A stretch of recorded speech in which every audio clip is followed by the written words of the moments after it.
What this question helps you do is determine what jobs are making you money and which ones are losing you money.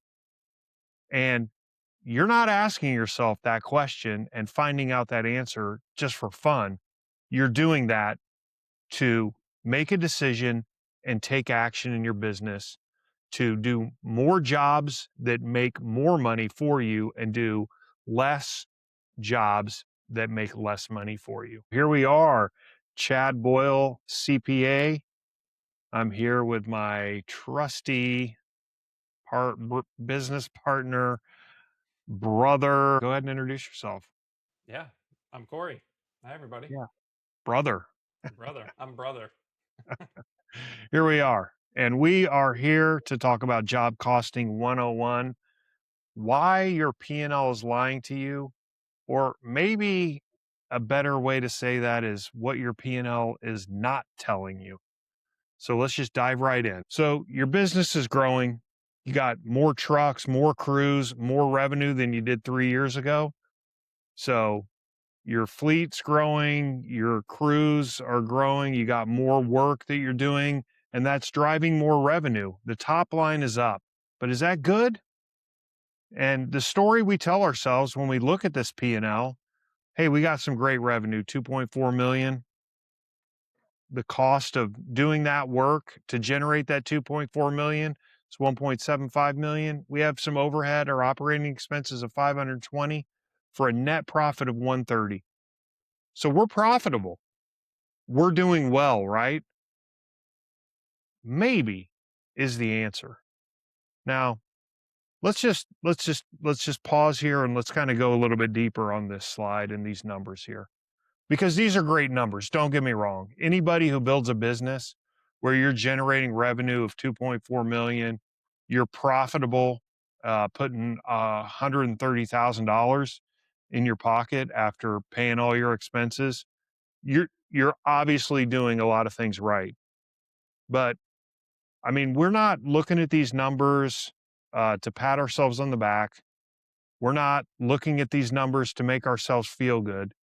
When it comes to numbers, I always say, like, we don't have to have feelings about all the numbers, right? They're the numbers. They're informing, they're letting us be informed about our business so that we can make decisions and take action. So, again, let's recognize the good work that has gone into these numbers, but let's challenge ourselves to say, we've got here and we've achieved this. What can we do to make this even better? So, what can we do to make this better?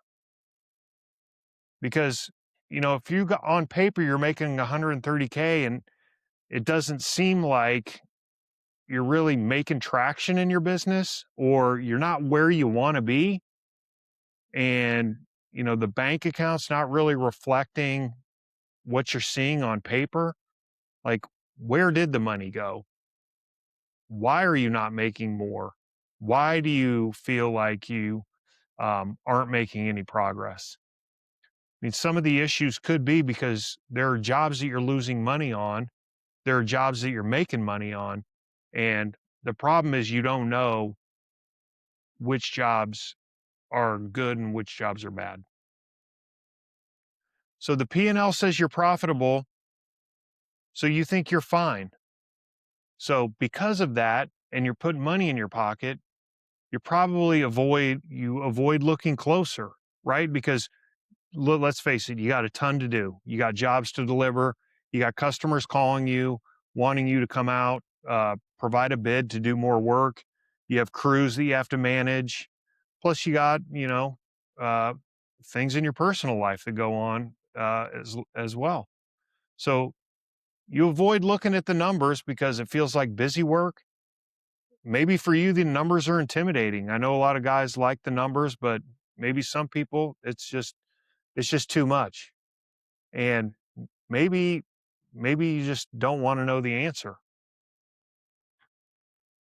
So your P&L may be answering the wrong question, or it may not be giving you the right answer that will help you take the right action to make improvements in your business. So your financials aren't wrong. They're just built to answer one question, and that one, that's not the one that keeps you up at night. Did your business make money? That is what the P&L is going to tell you. But what you actually need to know is, are the specific jobs that you're doing, are they making money at a job level? It's two views of the same business. So viewing it from 10,000 feet, that's the P&L, or viewing it on the ground, job by job, winner by winner, loser by loser. Look, we talk about taking action because that's what we're trying to drive. When I work with a business, I want to look at the numbers, distill it down to something that is tangible that we can take action on. So I want it to be specific at a detailed level. And that's where you got to get on a job by job basis and really dig into the details to understand how much revenue did we collect on this particular job? And then what did that cost us? And what did we think was going to happen before we started the job? And any differences, understanding what happened. So were your costs more? Okay, they were more. Was it subcontractors? Were they cost more because you didn't bid that properly, or maybe something that wasn't part of the bid came up, and so it ended up costing more? Maybe materials, the cost went up by the time you actually got the job. There's numerous reasons. So understanding what happened and why will help you do improve the process when you're pulling together your estimates on future jobs. So without that feedback mechanism, how can you get better? You really can't, because you're just guessing at that point and you're just going 100 miles an hour with very little information to go off of. So when you look job by job, you see the busy jobs that they drain the cash. You see the jobs that maybe they're unglamorous or maybe they're just small, but those are the ones you made money on. And so those ones are important. And then it reveals to you, like, those customers that you thought were good, maybe they really weren't so good when you actually look at the numbers. So here's the truth. If you don't know which jobs make money, every decision is a guess. And maybe another way to say it is it's really just random, because if you're doing multiple job types, so hardscape, landscape, construction, or you're doing service work, and you don't understand your profit margins on each one of those services, well, then you're going to take any job that comes to you because you don't know if one is more profitable than the other.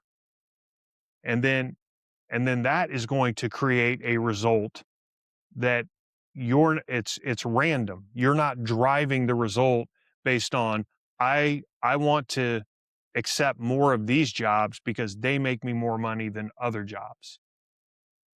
Then when it comes to hiring, so if you're making more money on landscaping, but you don't know that, and you hire somebody who's has more of a hardscape background, well, you're not set up for to be successful, or you could be lacking resources in in that job type that's making you more money.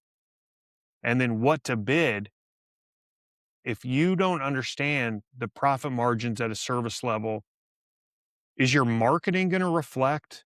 Are you going to attract customers that are wanting you to do lower margin work?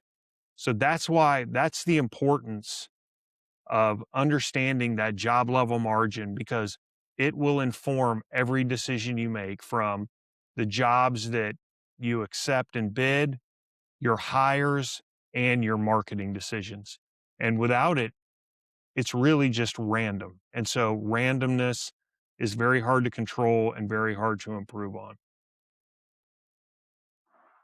So growth doesn't, if you don't have the visibility, then growth isn't going to fix it.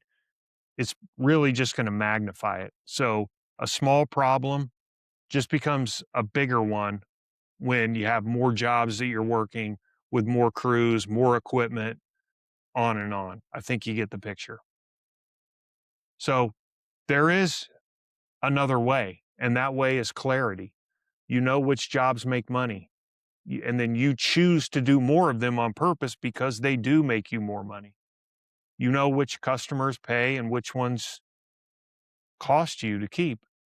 And then because you know your profitability, you can steer the business in the direction of that profitability and therefore having more control over your financial outcomes of your business.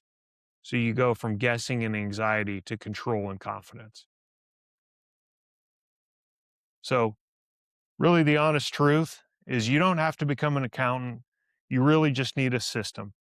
And this isn't something you just fix all at once. It's just really, you just start one job at a time. So, before you do anything else, just pick one job this week. You finished it, look at the money that you made on it, look at every cost that went into that job. Hopefully, you are tracking that. I mean, you can, this can be a Excel spreadsheet that you're tracking all the costs for every job. You can do it in QuickBooks if you have that. You can attach every single expense transaction to a customer in QuickBooks, or maybe you have a little bit more sophisticated system, something like JobTread, where that has job cost functionality within the software itself. So no matter how you're doing it, I mean, you could even do it on the back of an envelope. Um, it doesn't matter how. It's just that you are doing it. So just start with one. You got to start somewhere. We all got to start somewhere in anything new, and just start today and look at the numbers, and then just keep doing it with every job you complete. So if you want this built for your business, you want to set up job cost, know what your real profit margins are across the various services, know what jobs make you money, know which jobs don't, and to help inform all of your decisions, who you sell to, your marketing, uh, the hires that you make. Book a free 30-minute profit and cash flow analysis with us. go.ascendfts.com/calendar. And we would love to build this for your business.